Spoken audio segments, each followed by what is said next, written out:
Porsche tends to do things the right way. This is the new 2013 Boxster, and let's just cut right to it. Yes, it's a great car. The kind of machine that lures a guy out of bed really early on the weekend just to drive with no traffic in sight. And that's pretty much all you need to know. If you've got 50 grand and need to carry just one passenger, put it on your short list. You probably want to know more than that, don't you? All right, well, then the chassis and the body are all new. It's an 1.5 inches wider. The wheelbase is now 2.5 inches longer. Overall, length grows only slightly.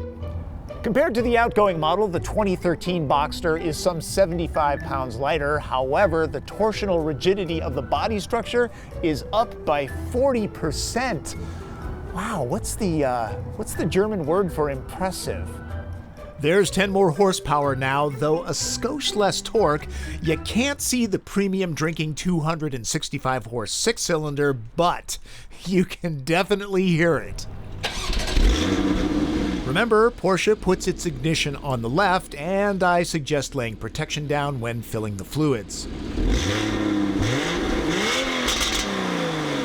It's fun to hear the engine sound coming from behind. A 7-speed dual-clutch automatic type transmission is available. My tester has the 6-speed manual with a great feel and close proximity to the excellent wheel, which is heated, by the way.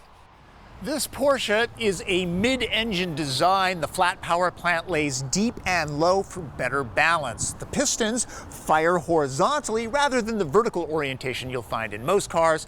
It's called a Boxer engine. This is also a 2-seat convertible, aka roadster. Put the two descriptors together and you get Boxster. But really, you can just call it thrilling. 0 to 60 happens in 5.5 seconds, but more than velocity, it's the sum of the experience that makes this car shine. A low center of gravity and mid-engine design give Boxster cat-like moves, push hard and deep into a corner, and it communicates exactly what's going on. Proof that electric power steering can be done right. It helps that the structure is as solid as an ingot. No squeaks, no rattles, no quivers. I just love the sound and feel of the engine. It's got a gravitas about it that really makes this car hard to describe, but if a Rolex watch had an engine, it would be just like this one. The EPA rates fuel economy of the manual at 20 city, 30 highway. The 7-speed PDK gets 2 mpg better. There's optional torque vectoring, active suspension, and as you might imagine, extremely capable brakes. There are various levels of electronic stability control. Order the Sport Chrono package and Porsche throws in active transmission mounts that soften to reduce vibration or firm up for less driveline flex and better power efficiency. Got to admire the fabric top's quality. Look how flush that is. With a one-step operation, the top does its thing in less than 9 seconds. I'll just let it finish. There you go. The new Boxster does without a top cover now, so there's more space for cargo. Here's something that'll save you a little bit of embarrassment. If you stall the car and push in the clutch, it automatically restarts. No fuss, no muss.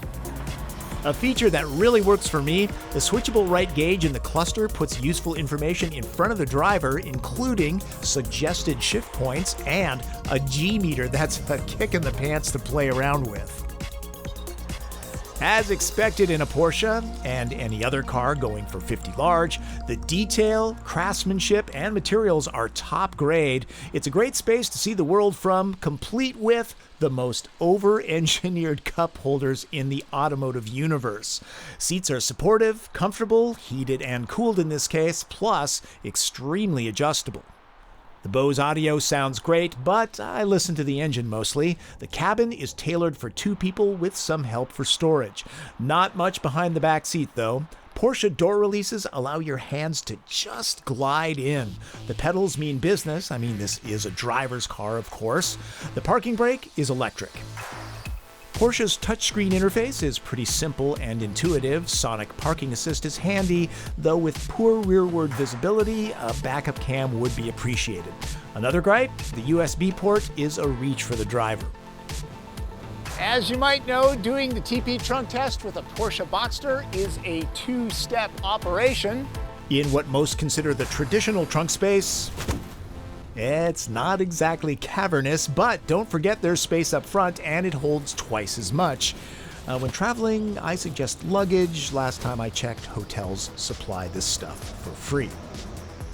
Let's move on to design. To my eye, it's the best looking Boxster ever. Park last year's model next to the 2013 and there's a dramatic difference. It's a very purposeful design right down to the intakes.